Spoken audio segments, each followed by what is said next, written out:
Olá, colega da enfermagem, tudo bem? Seja muito bem-vinda, seja muito bem-vindo a mais uma live e essa tá mais do que especial.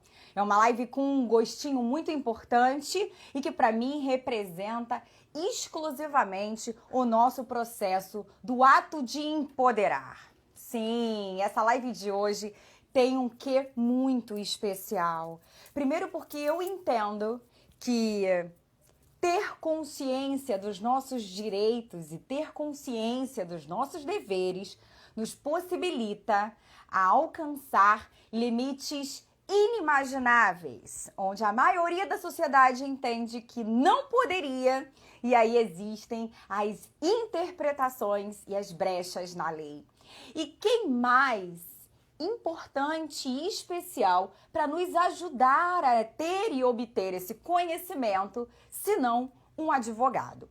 E além disso, que mais bacana seria, e já é realidade, que esse advogado entendesse das nossas dores, das nossas mazelas, das complicações que é viver a realidade de ser e fazer enfermagem no nosso país chamado Brasil.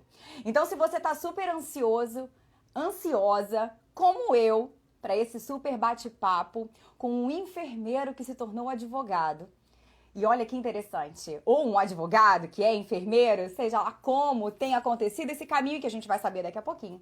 Eu já peço que você nos ajude, sim. Já mostra que você é empoderado e que você é empoderada, compartilhando essa live com seus principais amigos aqui do Instagram. Sim, as pessoas têm muita coisa para fazer, eu sei, e a gente esquece. Então vamos fazer isso agora, junto comigo? Compartilha para seus primeiros amigos que aparecem aí agora, quando você aperta nessa gaivota.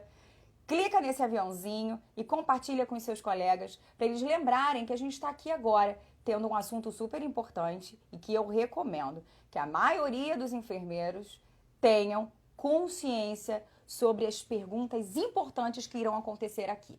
Antes de mais nada, só para a gente oficializar, me confirme se vocês me veem e se vocês me ouvem bem. Manda aí para mim um okzinho ou um coraçãozinho. Mostra aí se tá tudo ok aqui na nossa transmissão. A internet pode oscilar e aí eu preciso saber como é que vocês estão. Então, oficialmente, boa noite a todos, boa noite a todas. Aqui o nosso convidado já está a postos. Então, para a gente não cortar e não perder mais tempo, eu vou solicitar a presença dele. Mas já adianto aqui pra vocês. Vocês sabem que eu sou super carente de coraçãozinho aqui no Instagram. Então, todo o assunto que fizer sentido pra você, todo o assunto que representar exatamente o que você pensa, larga o dedo no coraçãozinho, porque assim você nos ajuda a ter aí novas colocações e novas posições para os nossos amigos verem que a gente tá online agora. E claro, representa muito pra gente saber que o assunto que tá rolando aqui faz sentido e é importante pra você também. E aí, como você já compartilhou com seus amigos, pode ficar à vontade e mandar as suas dúvidas aqui pra gente. Se a gente não conseguir responder aqui, ao vivo, porque a gente tem a limitação do tempo que o Instagram nos coloca, a gente tenta responder isso depois como post, ou como reels, ou como stories aí no caminho das nossas publicidades. Tudo bem? Então eu conto aí com a participação de todos e sem mais delongas, vamos aproveitar aqui maravilhoso convidado da noite, doutor Bruno Hollenberg, que irá se fazer presente aqui. Boa noite, Boa doutor Bruno. noite, tudo bem? Tudo ótimo, melhor agora com a sua presença, com toda certeza. Consegue me ver e me ouvir bem? Tranquilo, tá ótimo aqui. E aí, tudo bem? Tá legal Perfeito, também? tá ótimo, Tá consigo bacana. te ver. Bastante gente interessante, professora Tirel, minha querida professora lá do UFRJ, aqui presente conosco nessa noite, representa muito, ela está acompanhando o meu canal. Foi minha Beijo, professora também. professora. Ah, é? Olha Foi. que legal! E Pessoal, vamos Camila ligar para Wagner, a entrar. nossa youtuber. Boa noite, Uhum. Camila. Vamos lá, e boa noite a todos, né? Os nossos seguidores que estão aqui acompanhando a nossa live. Eles estão entrando, lembrando o que está acontecendo aqui agora. Já joga aí para os nossos amigos, para todo mundo lembrar que a gente está conversando aqui. E, doutor Bruno, para a gente não perder tempo, esses minutinhos são sempre de algumas informações para aumentar o nosso engajamento, para a galera conhecer o nosso trabalho. Eu vou deixar o senhor com a palavra, mas antes de mais nada, eu sempre faço isso aqui no canal, aqui no perfil. Conta um pouquinho da sua história. Quem é o Dr. Bruno Hollenberg? Como foi essa construção dessa carreira brilhante que eu, particularmente, fico emocionada e encantada com esse mix de profissões? Conta um pouquinho, então, quem é Dr. Bruno Hollenberg? Conta a sua história pra gente. Bem, meu nome é Bruno Hollenberg, eu me formei em enfermagem em 2002 pelo FRJ e tenho meu Corém ativo pelo Corém do Rio de Janeiro. Tenho sempre, bem, né, nesse caminho de lutar pela enfermagem, lutar pelo, como nós falamos agora, empoderamento da enfermagem, porém, sempre com uma certa angústia do que uma inquietação do que eu sempre quis, né, para a enfermagem. Porém, fiz direito, me formei em 2015 e de lá para cá eu não... Foi o que eu falei hoje na live de manhã. Hoje de manhã eu fiz uma live junto com um advogado, porque isso eu trabalho para médico. E a maioria dos clientes dele é médico. Então, tinha médico presente na live. E o que eu posicionei, né, porque eu sempre quis posicionar assim em frente, né, que a enfermagem é fundamental. E quando eu juntei, eu falei isso de manhã, quando eu juntei o direito com a enfermagem, eu ainda tinha uma certa resistência com isso. Eu não queria associar uma coisa à outra. O que aconteceu foi o seguinte, eu recebi um paciente, né, um cliente que tinha sido paciente em um hospital e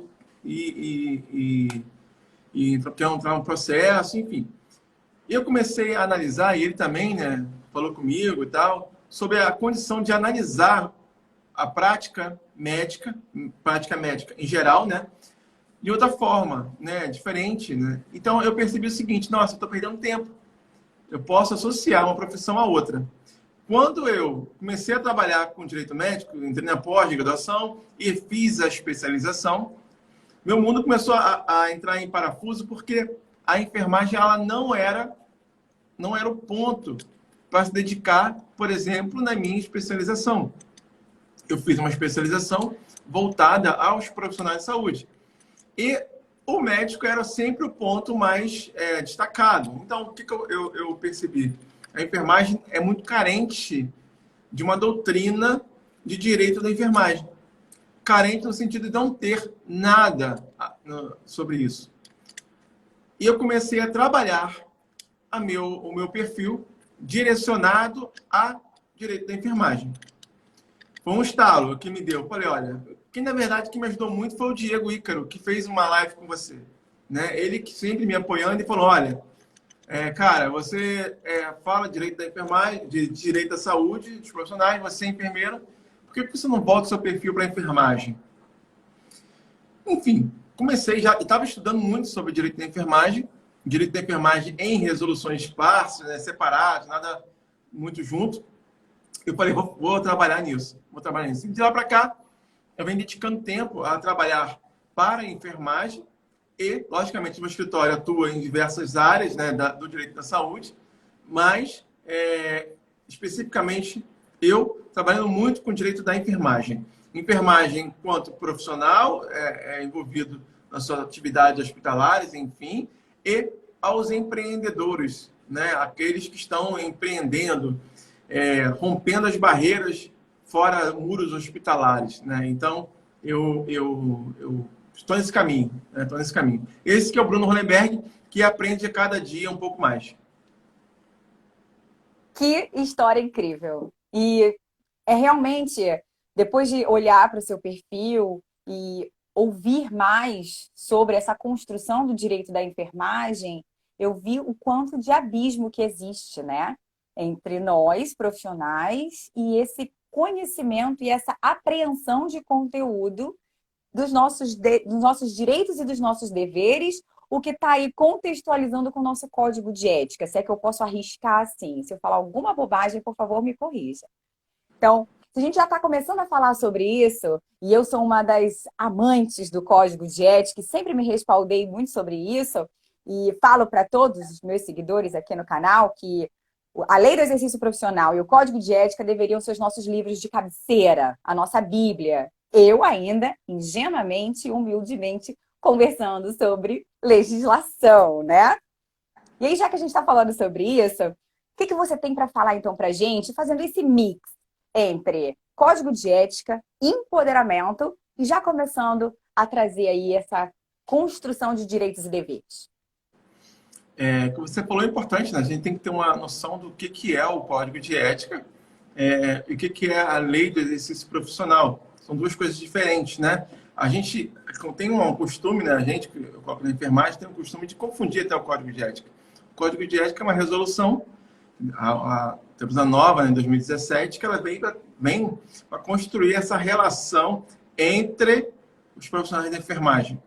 A lei do exercício profissional, tem que ser respeitada fora a enfermagem. Então, aqueles que não conhecem a lei do exercício profissional e não conhecem o código de ética, né, que são mínimo, devem conhecer, porque tem diversas resoluções, diversos pareceres, ele está, sim, carente de um movimento que possa entender, né, sobre direito, deveres e obrigações. Isso é muito uma falácia, né? Direito, deveres e obrigações, é importante falar isso, mas na prática, lá no dia a dia, naquele profissional que vai estar atuando, né, aquele que não conhece o seu limite de atuação, aquele que não conhece o que ele não pode abrir mão, o que é um direito? É tudo aquilo que eu não posso abrir mão.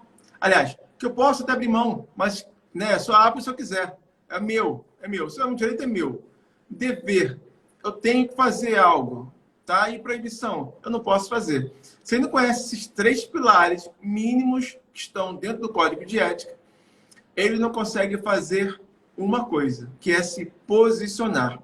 Então, a pessoa que não conhece quem ela é, né, ela não consegue se posicionar frente aos demais profissionais. Então, quando a gente não se posiciona, esse empoderamento, ele não acontece.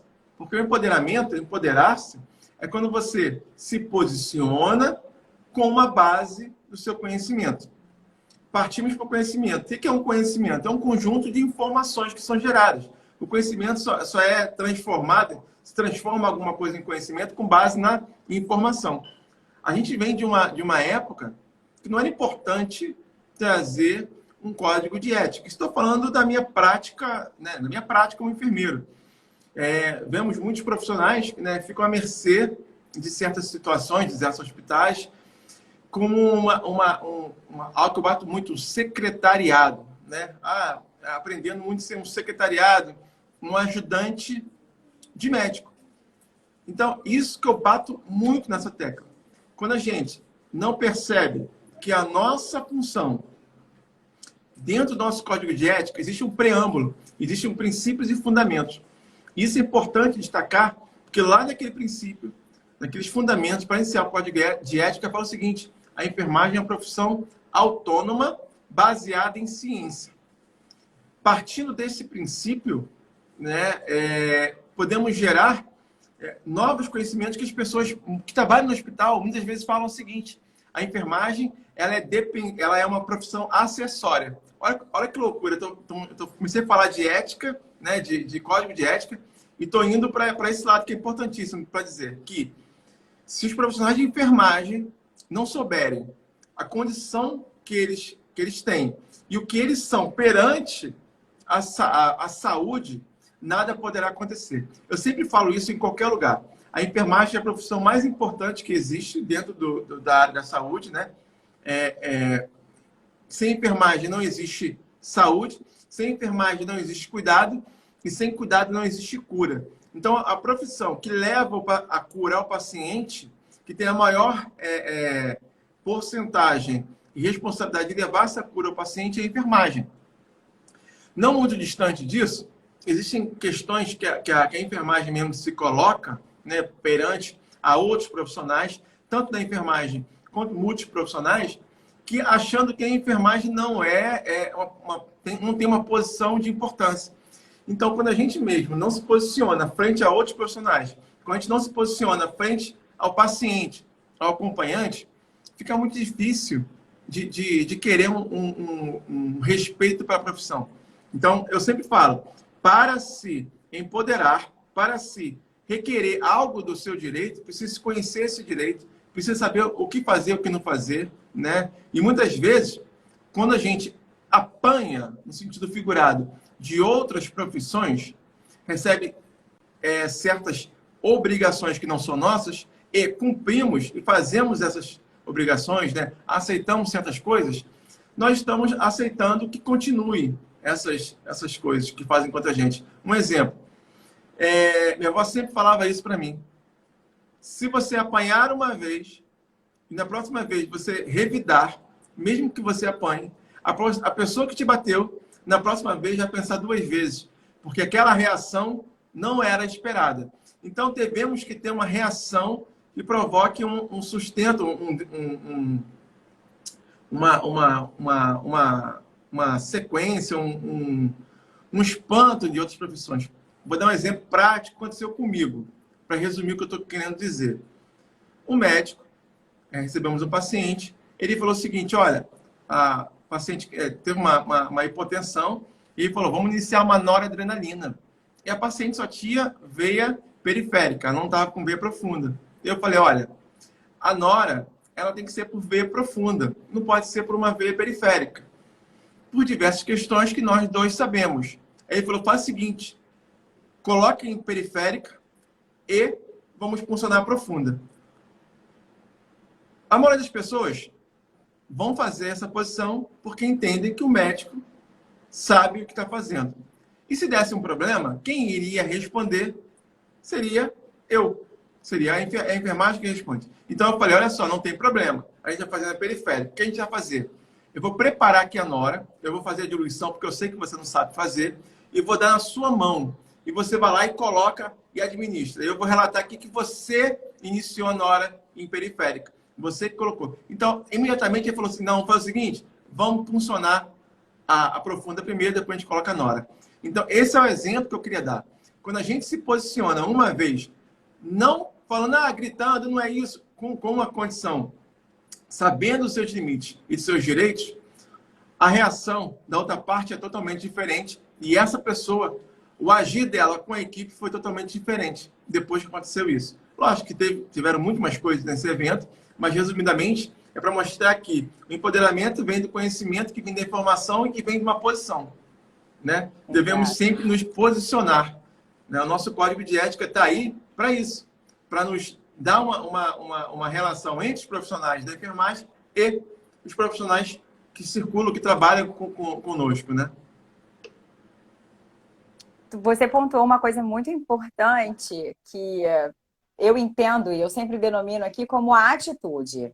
É você compilar a informação, o conhecimento teórico que a gente adquiriu, seja no curso técnico lá para o técnico de enfermagem, seja para a enfermeira ou enfermeiro que se formou no nível superior. E o que ele faz com essa informação? Nós somos apenas tarefeiros e cumpridores de ordem de uma terceira, quarta, quinta categoria? Ou a gente realmente usa o conhecimento com a atitude em prol do bem comum, que é o produto final, que é o nosso doente, o nosso paciente, o usuário, seja lá qual o nome que queira denominar. Então, a atitude, o comportamento que se faz com a informação apreendida faz toda a diferença. Isso é um ato de empoderamento. Quando você fala das condutas, e você me chamou a atenção de uma construção clássica que acabou de acontecer hoje. Eu fui visitar o meu tio, os meus seguidores que estão mais próximos sabem, meu tio fez uma cirurgia grave e eu fui visitá-lo. E lá, quando eu perguntei para a enfermeira, super atarefada, obviamente, algumas construções, ela parou e tomou um susto. Eu não preciso me apresentar, eu não fico falando esse tipo de coisa, mas estava ali conversando com ela no horário da visita. E ela não sabia me responder algumas coisas muito simples do quadro dele que eu precisava saber antes da médica passar a visita. E até aí, tudo bem, mas me fez questionar em mim mesma. Eu não briguei com a menina, não. Jamais brigaria com uma colega minha. Mas me fez pensar que tipo de cenário que a gente ainda se encontra. Eu sou uma enfermeira formada para terapia intensiva e sei a realidade bombástica que é estar ali, cumprindo um monte de demanda de um CTI. Mas eram perguntas muito simples que ela não soube me responder. E aquele doente era o doente dela, que a gente costuma brincar, né? Enfim, e aí olhando para os sinais e sintomas dele, tudo que está acontecendo, nesse momento ele já não tem mais nenhuma medicação venosa, apesar de ser um pós-operatório imediato, e ele está ali exclusivamente pelos cuidados da enfermagem, mesmo sendo uma cirurgia grave. Então o papel do médico já foi cessado, as condutas medicamentosas já foram prescritas, e agora ele está ali numa terapia intensiva, exclusivamente para se manter nos cuidados intensivos de uma assistência de alta complexidade. Por que eu trouxe essa história para gente? Porque você me fez lembrar, isso para mim é uma atitude. Quando a enfermagem compreender que o que é nosso e ter esse empoderamento de que o doente está internado porque precisa de mim, a gente começa a conversar diferente. Certo, doutor Bruno? Sim, sim, sim. É porque muitas vezes a enfermagem não se toca. Eu já trabalhei 2 dias sem médico no hospital, né? Eu acho que muita gente já aconteceu isso também. Eu já trabalhei 2 dias, 48 horas sem médico. E o médico é importantíssimo para o trabalho de evolução do paciente, né? Ele que faz o diagnóstico, ele que prescreve, ele que tem intervenção dos pacientes. E temos que entender isso. Cada um tem sua relação de importância. Nesse teu exemplo, é fantástico, sabe? Nesse teu exemplo, tem um grande erro que os profissionais de enfermagem cometem. Muito grave. Que passa desapercebido. Por exemplo, se ela te passa uma informação, isso acontece muito. As profissionais começam a passar, como é que está meu paciente? Como é que está é seu tio, né? Como é que está meu tio?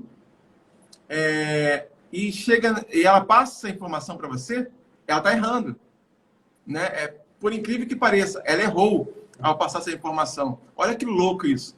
Por quê? Eu vou te explicar. Conhece aquele quadro então, branco? não poderia. Não poderia. Sabe, eu vou explicar o porquê. Não estava nem no nosso roteiro, né? Vamos lá.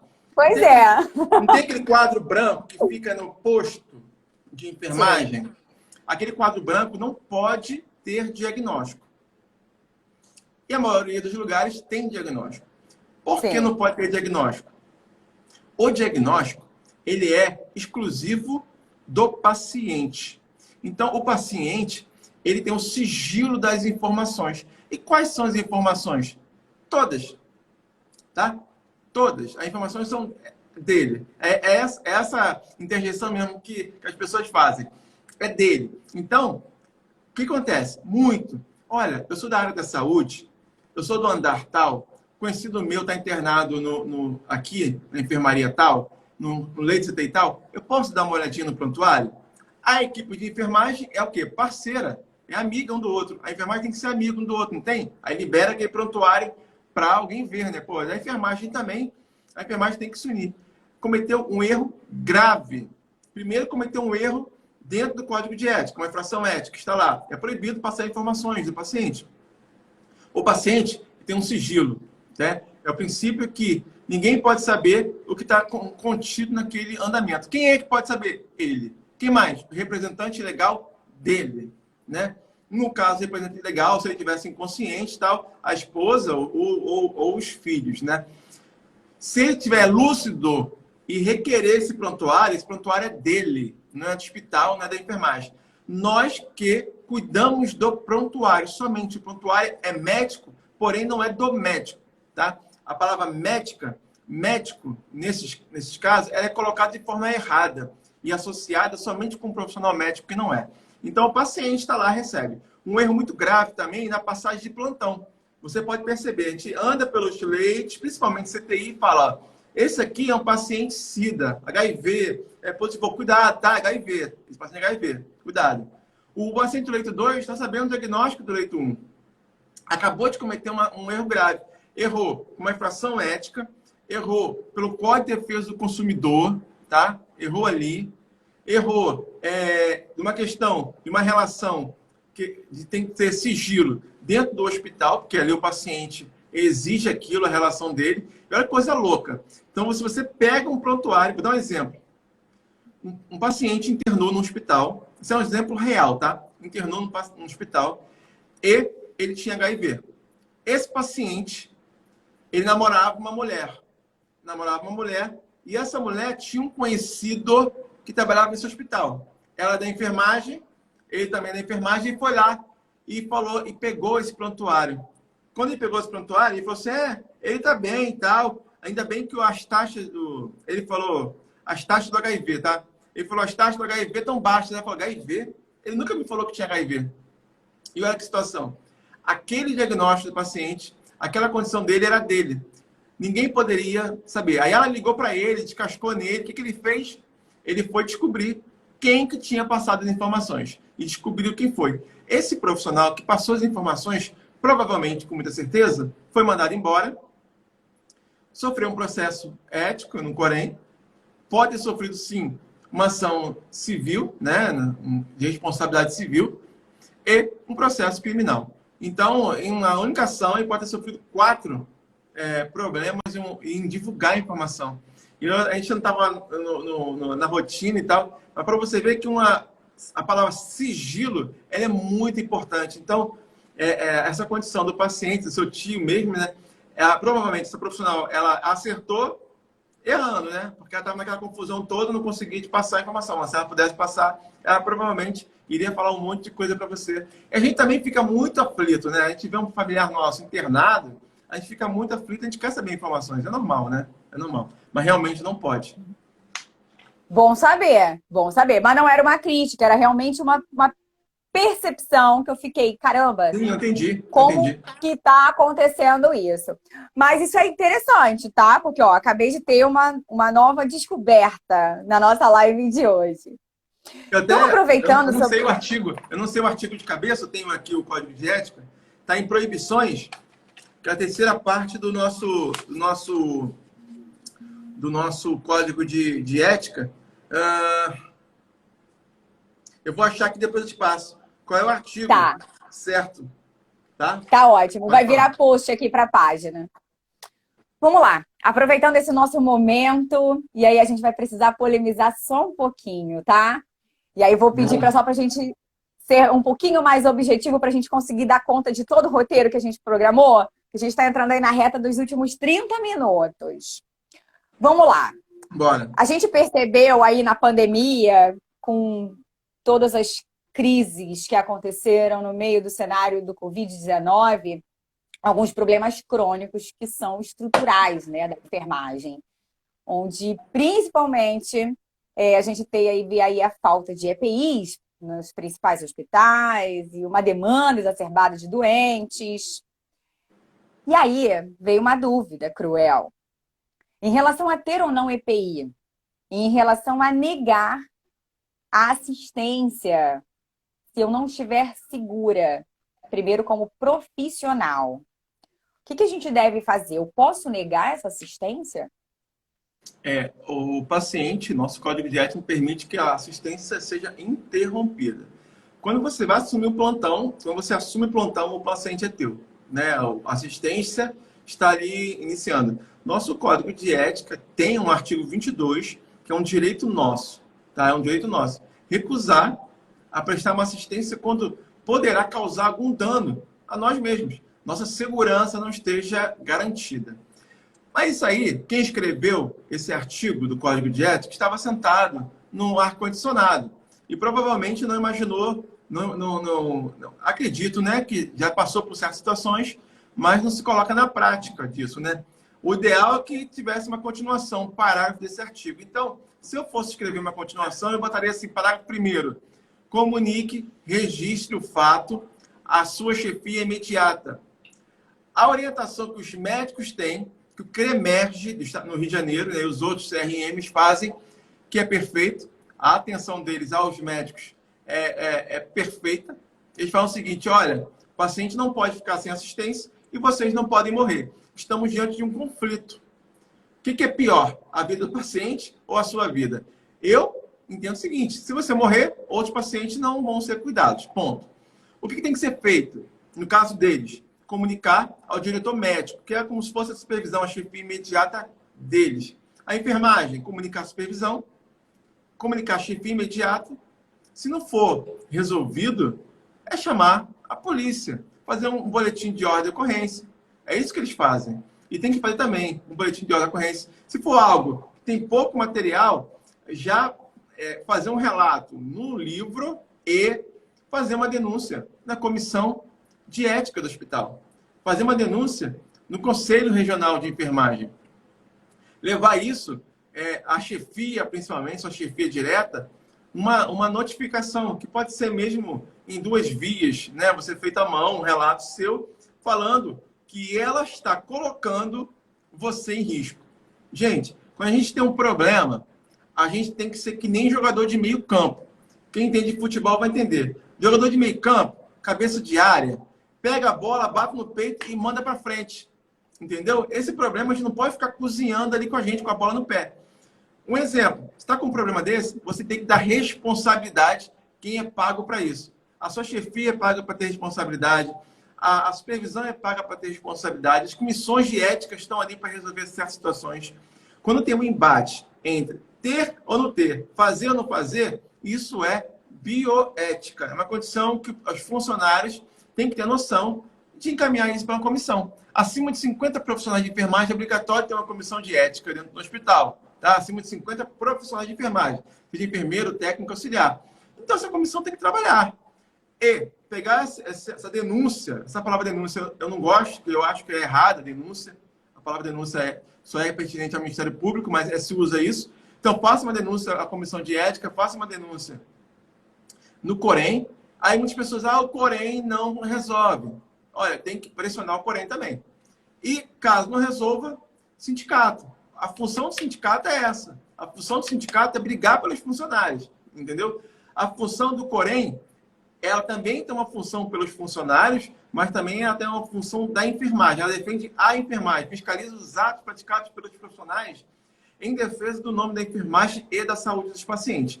Se o profissional, numa epidemia dessa, não tem um EPI, ele causa não somente risco a ele, mas também risco a todos os outros profissionais e o paciente, que ele vai carregando, contaminando os outros pacientes.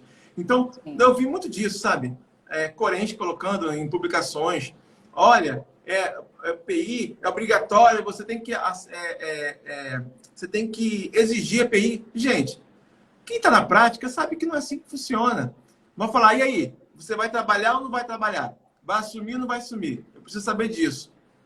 Então, tem que dar informação precisa. Olha, façam isso, façam aquilo. Então, eu já faço logo isso. Registra tudo, faça uma denúncia na comissão de ética, faça uma denúncia no Corém, comunique por escrito sua chefia, peça para assinar uma segunda via que está recebendo aquele documento. Aposto, quando ela tiver aquele documento na mão, que assinou uma cópia daquilo ali, ela vai ficar preocupada. Entendeu? Porque ela está se responsabilizando. E o responsável técnico, ele está ali para isso. Tá? Ele está ali para isso, para resolver esse tipo de problema. Então, o EPI é um direito nosso recusar atendimento se não tiver suprido esse problema. Né?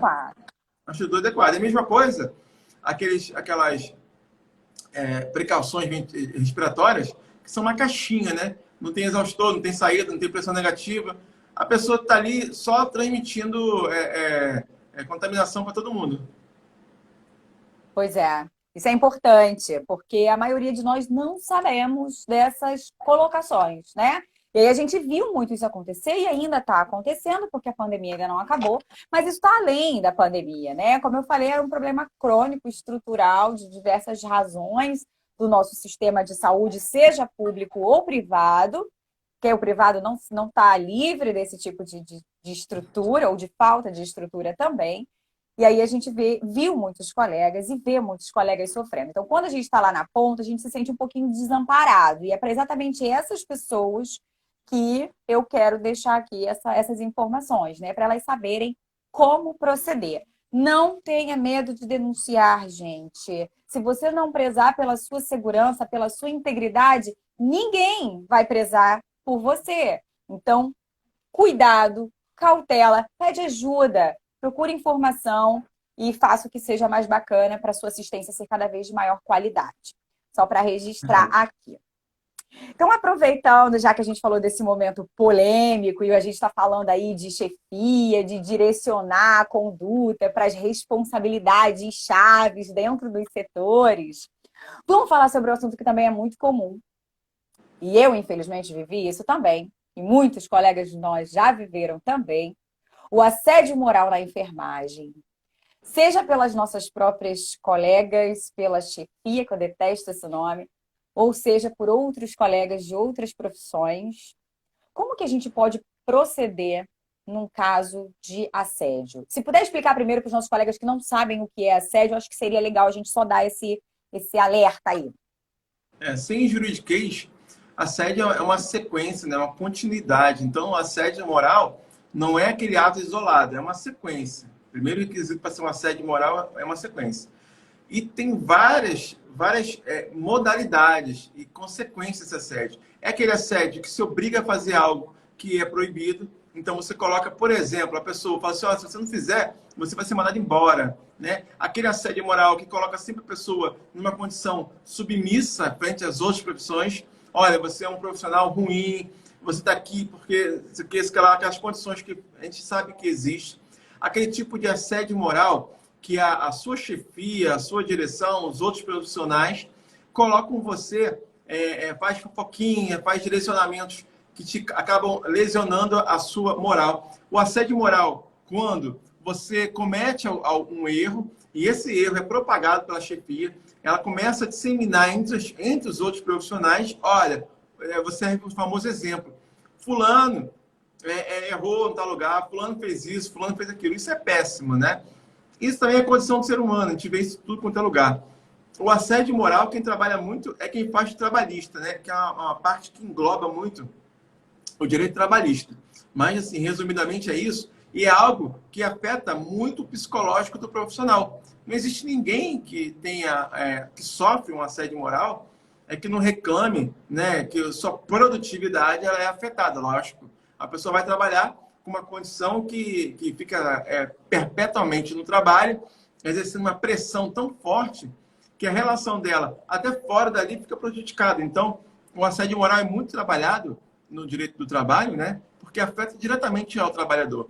Então, não adianta também, novamente, falar, olha, o assédio moral é isso, é proibido, não pode acontecer, mas o que você vai fazer quando tiver um problema como esse? O que você vai fazer quando você for assediada moralmente, né, no seu trabalho? Existe uma certa dificuldade das pessoas entenderem qual é o caminho a seguir em uma reclamação. Eu sempre falo o seguinte, a gente reclamar em rede social, reclamar em WhatsApp, reclamar falando, não adianta de nada. O brocado que eu tenho a enfermagem é que nem o jogo do bicho. Vale o que está escrito. Não adianta a gente somente falar, né? Você vai pedir algo escrito. Escreva isso lá no seu livro de ordem de ocorrências. Escreva isso no seu relatório. Faça um relatório de 2 vias para a sua chefia, informando o que aconteceu, quem realizou. Se a sua chefia fez isso, passe a ela. Olha, a situação que está acontecendo isso se enquadra em um assédio moral. Se você não se sentir apto a fazer, procure um amigo para te ajudar a fazer. Procure outro companheiro que tenha um conhecimento melhor. Até mesmo a pessoa que está passando por aquilo ali, ela não tem condições de colocar no papel. Porque tem um lado emocional, tem um lado que afeta essa relação. Aqui, eu vou responder essa pergunta, só terminar meu raciocínio. Então, você pega essa pessoa e acaba transformando, levando a ela uma responsabilidade. Nossa, ela agiu de forma diferente. Aí pede uma ajuda ou contrata um profissional para fazer uma notificação, que é importantíssimo. Tá? Você pode fazer uma notificação de 2 formas. É importante entender como é que faz o requerimento, como é que faz uma notificação. A enfermagem não tem a noção de como requerer o seu direito. Isso é importante dizer, né? Eu sofri muito com isso também, até entender como que eu exercer o meu direito. Reclamava muito, falava muito, batia muito, só que aquilo ali não adianta de nada, tá? Não adianta de nada. A outra coisa é que o exemplo da noradrenalina. Você tem que se posicionar. À medida que você começa a se posicionar, né, as coisas começam a mudar. A noção de que vão ter você como uma pessoa que aceita tudo vai mudar. Então, a posição é que tem que estar presente. Ajuiza uma ação judicial, entendeu? O assédio moral lesiona uma das características, né, que envolvem a nossa moral, a lesão da nossa moral. Por exemplo, os direitos da personalidade, o seu nome, a sua imagem, a sua função ali dentro vai estar lesionada. Imagina a pessoa que foi durante 6 meses de trabalho sendo exposta aos outros profissionais, falando que é um péssimo profissional, falando que, por exemplo, sei lá, dando um exemplo que a gente vê dia a dia, né? Aquilo ali afeta a moral da pessoa, ela é lesionada. E dinheiro no mundo recompõe uma moral lesada. O que faz é compensar. Por isso que é uma ação compensatória. As pessoas ajuizam uma ação compensatória. Porque a moral ela é jamais indenizável. Não existe ação para indenizar por dano moral. Existe uma ação compensatória. Essa é a nomenclatura correta. Então, por que temos que ter essas provas, esse acontecimento? Para você, sim, ajuizar uma ação, ir lá procurar um advogado ou na delegacia, fazer uma notícia crime. Olha, está acontecendo isso, isso. Entendeu? É uma calúnia, uma difamação, uma injúria, né? A difamação que envolve os atos, uma injúria que envolve a pessoa. Então, saber identificar isso, né? Você não precisa saber o que é uma injúria, uma difamação, uma calúnia. Quem vai saber é quem vai registrar o fato, né? Ou o advogado criminalista que vai identificar e vai poder te ajudar até chegar ao delegado e entrar uma ação judicial. Então, uma ação administrativa, pedir uma abertura de um PAD. Olha só quantas coisas que profissionais de enfermagem têm. Eu, por exemplo, aconteceu um fato comigo. No começo da pandemia, eu trabalho no Hospital Federal de Bom Sucesso, tá? E eu sofri uma madrugada, houve um problema, né? Que o médico colocou um paciente suspeito de Covid dentro da sala vermelha em um local que não tinha fechado, não era hermeticamente fechado. Então, sabemos da dificuldade no começo. Todo mundo desesperado mais do que agora, né? Nós tínhamos uma dificuldade de entender. As pessoas não sabiam, não tinham protocolo, cada um fazia uma coisa, aquela loucura toda. E o que aconteceu? Eu falei, olha, esse paciente aqui vai causar um dano. Olha só, utilizando o meu código de ética sem afetar. Isso 3h pouca da manhã. Vai causar um dano a um profissional. Alguém vai ser contaminado. Essa sua conduta está errada. Ele falou, eu sou o médico, vai manter. Falei, tudo bem. O que eu fiz? Registrei e, no outro dia, fiz uma denúncia à comissão de ética. Gente, rolou um processo ético lá no hospital, pela comissão. Né? Evoluiu um processo ético. Ele foi chamado pela direção e pela comissão. Resolveu? Nunca mais aconteceu isso. Gente, nunca mais aconteceu. Em uma reunião com diversos funcionários, todo mundo reclamando. Todo mundo reclamando a mesma coisa, da falta de rotina e da exposição dos funcionários da enfermagem nesse momento do Covid. Eu perguntei, tinha uns 30 pessoas. Eu perguntei, isso num auditório grande, né? Foi há pouco tempo. Quem aqui já fez uma denúncia da comissão de ética? Sabe quantas pessoas levantaram a mão? Nenhuma. Ninguém. Ninguém. Então, não adianta você reclamar. Eu sofri um assédio moral, estou sofrendo. Se não tiver um posicionamento, faça uma denúncia nas comissões de ética, faça uma denúncia no Conselho Regional de Enfermagem, se for um profissional de enfermagem, Conselho Regional de Enfermagem, se for um profissional da medicina, no CRM, se for um profissional da fisioterapia, lá no Conselho Regional da Fisioterapia, tá, gente? Não permitam que façam com você algo que vai desmerecer sua moral e seu profissionalismo. Eu sou uma pessoa que brigo muito, sabe? E às vezes fica até chato, porque a gente fala assim, olha o brigão lá. Porque eu exijo, primeira coisa que eu exijo dos profissionais que trabalham comigo, né? Que respeitem a enfermagem. Eu já coloquei muita... errado, tá, gente? Não façam isso, pelo amor de Deus. Eu coloquei muito dedo na cara, gente maior do que eu, falando, não fale assim com ela, não fale desse tom de voz, não faça assim. Não aconselho fazer isso, tá? Não aconselho, eu fiz errado. Mas sou explosivo, sabendo que eu estou errado, eu fiz mesmo assim. Mas tem que agir de forma, como eu falei, sensata e legal. Coloca. Não vai dar em nada. A pessoa vai ter que responder um processo ético ou, dentro da comissão, uma resposta prévia, um esclarecimento no conselho também. Vai dar trabalho. Então, quando a gente coloca, né, o assédio moral fora, a gente recebe o assédio. A gente não está livre de receber as pancadas da vida. A gente não está livre de ficar triste, magoado,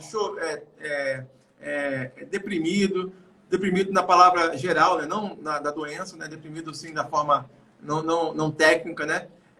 Mas o que a relação que a gente vai fazer com isso é que vai definir o que a gente vai fazer na vida. Por exemplo, a gente vai apanhar sempre na vida.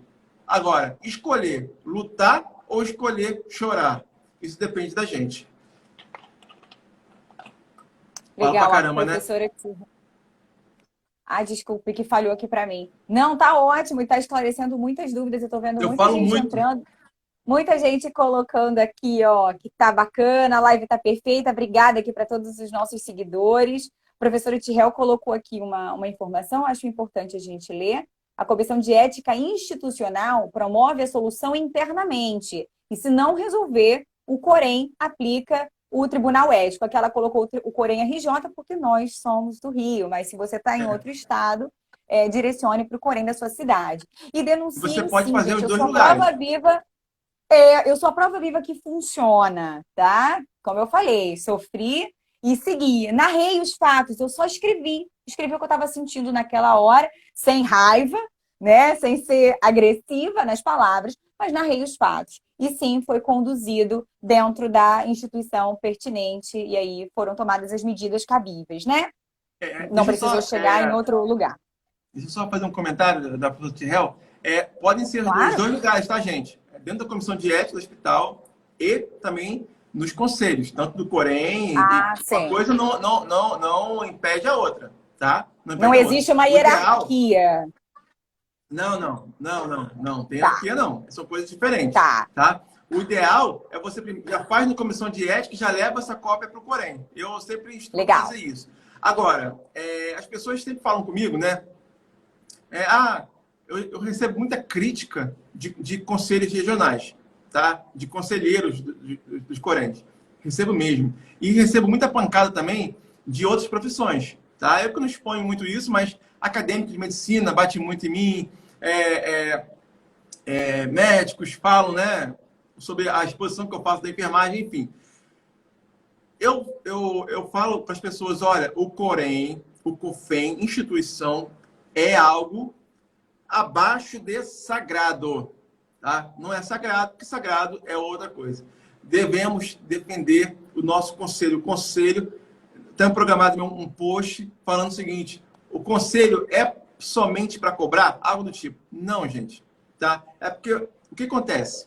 Quando eu me formei em advogado, eu fiquei uma semana esperando um cliente chegar. Sabe quantos clientes me procuraram? Nenhum. Sabe por quê? Porque eles não sabiam que eu era advogado. Olha que interessante. Pega esse pensamento agora. O Corém, sabe qual é a grande falha do Corém? O Corém, instituição, né, que é gerido por pessoas como eu e vocês. É porque O eles, sistema. o sistema, eles não publicam de publicidade o que o Corém faz, tá? O que o Corém faz. Então, minha ideia é que o Corém tem que fazer como que o CRM faz. Publicidade. Por exemplo, agora, nessa época de pandemia, olha quanto que o CRM gastou de publicidade. É na Rede Globo. Vocês viram aquele seriado Sob Pressão? Foi só sobre médico. Isso aí não foi à toa, não. Isso aí é para levantar a moral deles. Deixa eu fechar os comentários aqui. É para levantar a moral deles. Por quê?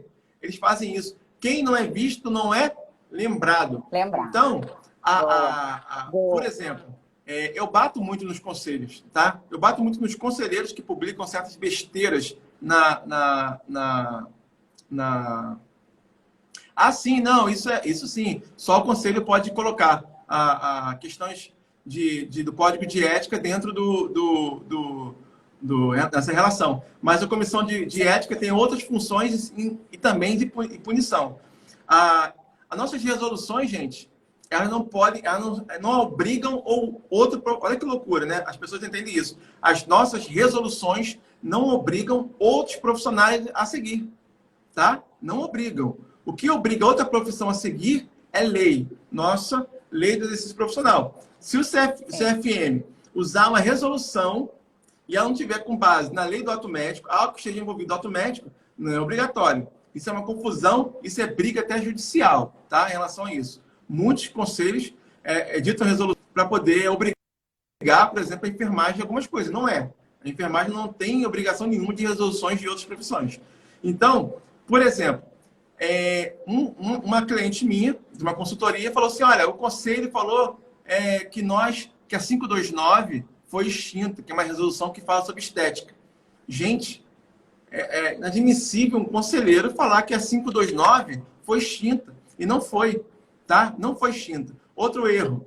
Foto de criança, eu sempre bato nessa tecla, tá? Foto de criança não pode publicar. Não pode publicar foto de criança. Ah, o pai autorizou. Não pode, tá? Quem publica foto de criança está cometendo uma infração ética de acordo com a resolução 554 de 2017. O mesmo ano do Código Civil. Inclusive, também tem no Código Civil, no Código de Ética. Tem também no Código de Ética a mesma coisa, tá? Com outras palavras. Então, um Corém, dois Coréns, publicaram foto de criança no Instagram. E eu não me contenho, eu comento. Eu falei, olha, brincadeira, vocês fazendo isso. Se o Corém é regido pelas pessoas, né? Por profissionais que a gente entende que são gabaritados, que entendem das resoluções, comete uma falha dessa, quiçá os profissionais que não recebem a informação adequada. E, gente, lembrando, informação gera conhecimento. Se não tem informação, não tem conhecimento e vai cometer... Agora, qual é a moral que o Corém tem de aplicar uma penalidade? Dar uma suspensão, uma censura, uma multa, né? Eu entendo, eu comuniquei ao COFEM, comuniquei a alguns conselheiros do COFEM, que a pessoa que publicou isso, ela tem que ter sancionada. Entendeu? Ela tem que ser sancionada e servir de exemplo. Porque não pode acontecer isso, entendeu? Eu fico indignado com certas coisas que são claras, são simples, entendeu? Para vocês verem que não é simples, né? Já falando de uma coisa de exercer direitos, a gente vai, aí faltam só 8 minutos. Maravilhoso. Passaríamos, eu acho que muito mais do que uma horinha aqui de Instagram, né? O que já faz a gente pensar numa próxima live, tá? O canal tá aberto. Tem mais perguntinhas chegando, mas antes da gente responder aí a perguntinha da professora Tirrell, eu já vou direcionar para uma pergunta que eu penso que seja muito importante também, né? Polêmica. E aí, peço só para a gente agilizar, para a gente poder aproveitar esses minutos finais, doutor Bruno, que é uma dúvida que fica muito na cabeça da galera, e é uma minha, pessoalmente, falando. Vamos pensar que a gente está no plantão, e eu estou passando o meu plantão. E aí a minha colega, que deveria chegar para assumir o plantão, não veio. E aí? Eu sou obrigada a assumir esse plantão? Entendendo que o dimensionamento é complicado, e a gente entende aí as demandas. Aquela regra do dimensionamento é até complicado assim, de explicar, né? Eu tenho dúvidas quando eu fico lendo aquela resolução de dimensionamento. E acredite se quiser, existem decisões judiciais que não levam em consideração essa resolução de dimensionamento, tá? Falam que aquilo ali é para ter uma ideia e só internamente. Como eu falei da resolução. A enfermagem não pode exigir isso. Em relação à continuidade da assistência, que eu sempre coloco em pauta, né? A gente está debatendo 2 pontos. A continuidade da assistência, o direito do paciente em ser assistido, ao direito do trabalhador de ser o seu descanso. Tá? Eu sempre falo no bom senso. O bom senso deve prevalecer. Quem ali pode dobrar? Quem ali pode continuar trabalhando? Existe alguém que pode continuar? Ponto. Segundo, a chefia tem a responsabilidade de conseguir alguém para dobrar. Não tem jeito, né? A chefia tem que conseguir alguém para dobrar, porque se não conseguir, a função da chefia, da supervisão, enfim, o local que tem coordenador técnico também, né? Para conseguir alguém, algum coringa, né? Para poder fazer essa substituição. Alocar esse profissional. Substituição. Agora, não conseguiu, não tem ninguém, ou reduz o quadro, né? Ficam poucos funcionários, vai ter que fazer uma escolha de quem vai ficar. Agora, ir embora, não vai poder. Por exemplo, são 4 enfermeiros e 8 técnicos. São 2 enfermeiros e 8 técnicos, exemplo.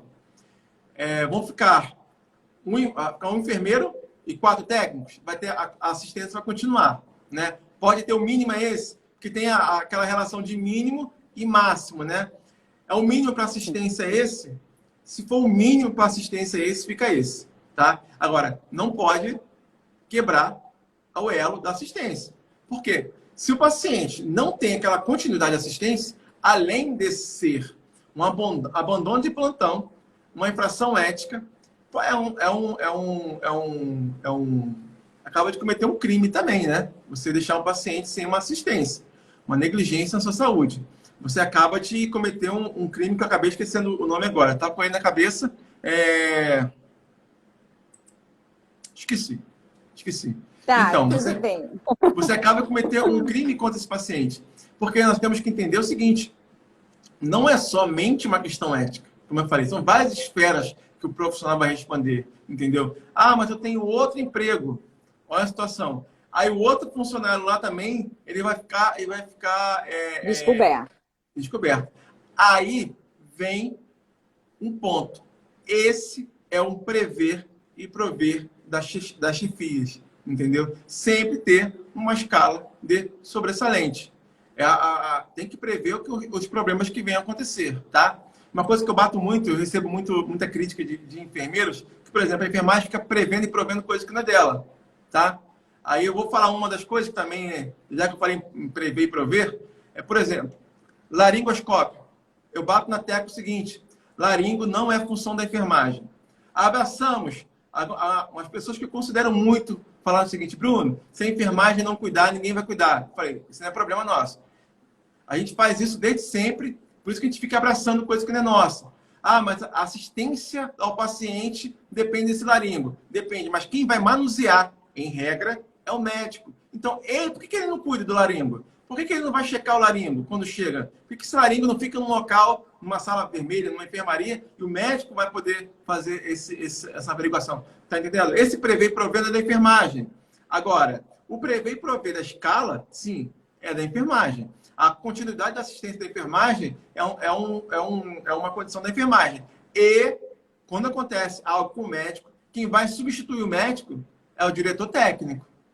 Entendeu? Os médicos, a chefia substitui o médico, né? Ou remaneja de algum lugar, para não poder faltar assistência, né? Pega um setor mais tranquilo, por exemplo, e remaneja. E aconteceram várias situações desse tipo, né? Um funcionário chegar mais tarde por causa de um problema, enfim. Tudo isso no bom senso, né? Isso no bom senso.